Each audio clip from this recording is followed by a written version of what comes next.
As a caregiver for Assisting Hands, it's very possible that you may be asked to help with a client that has Alzheimer's disease or another related dementia.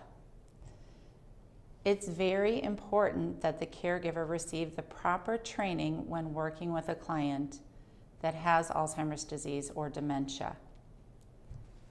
You may be required by your office to take additional training if working with a client that has Alzheimer's disease or dementia. They can provide you with different resources and training materials and even hands-on training. When caring for a client that has either Alzheimer's disease or a related dementia, it's very important that the caregiver understand how to take care of that type of client.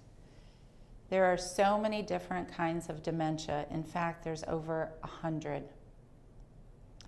Communication is key when taking care of this type of client. Choose simple words. Avoid baby talk. Minimize distractions. Call the client by name. Allow time for a response. Try not to interrupt. And if the client is struggling for a word, gently provide that word for them. Also, try to frame questions and instructions in a positive manner. When providing personal care for this type of client, plan for the time of day when the client is most agreeable and calm. Respect the fact that bathing can be scary and uncomfortable. Explain step-by-step instructions. Prepare the environment in advance and have all the necessary tools. Be sensitive to temperature. Never leave the client alone in the tub or shower. And if needed, you can always provide a sponge bath if the client is adverse to showers. When dressing a client, try to dress the client at the same time of day every day. Encourage the client to dress him or herself. Allow extra time so there's no pressure to rush. Try to involve the client as much as possible. Allow the client to choose his or her clothes, but provide a limited selection from them to choose from. Arrange the clothes in the order that they will be put on and provide assistance as needed. Elastic waists and Velcro closures minimize struggles with buttons and zippers.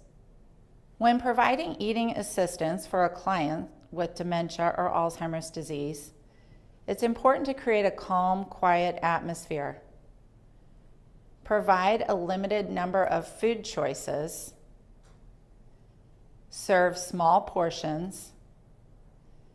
Use cups with lids or straws if necessary. If the client struggles with utensils, you could substitute finger foods.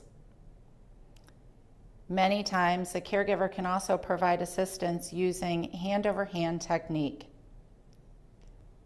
If your client struggles with incontinence issues, it's important to encourage the client to use the bathroom frequently. Don't wait for the client to ask.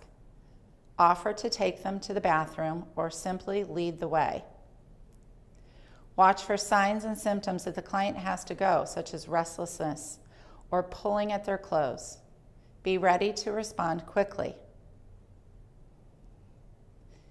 When taking the client outside of the home, plan ahead if you're going to be out with the client.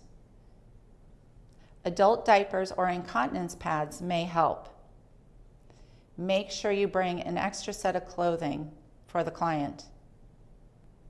During the nighttime, it may be helpful to limit liquids and caffeine. If your client experiences sleep problems, set a quiet and peaceful tone in the evening. Dim the lights. You could even play soft music. Develop a bedtime routine or follow the one they have in place. Limit daytime napping. Restrict caffeine, especially late in the day. And use night lights if the client is frightened. If your client suffers from delusions or hallucinations, it's important to avoid arguing with the client. Provide reassurance and comfort. Diversion or distraction are good techniques to use. Try to distract the client with another activity or a subject that they enjoy talking about. Turn off the television if there's a violent or disturbing show on. Sometimes even the news can upset a client. Make sure that your client is safe and does not have access to anything that he or she could use to harm himself with. In some cases, you may find that your client has wandered previously.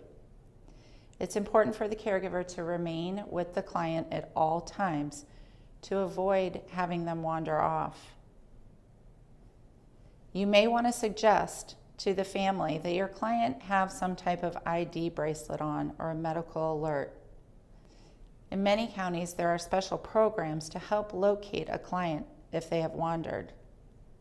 The caregiver should not leave a demented client at any time unless they are relieved by another caregiver or a family member. If you're working on a shift and somebody does not arrive to relieve you, call the office for assistance. You must stay with the client until somebody relieves you. It is very important when dealing with a demented client that the caregiver do the best to maintain their typical routine.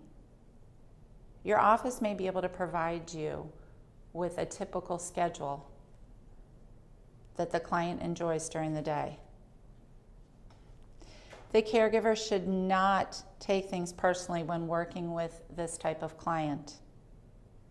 If the client is rude, argumentative, or unkind, it's important that the caregiver know to not take it personally. As a caregiver, if you're struggling to take care of your client that has dementia or Alzheimer's disease, please contact your office and ask for assistance.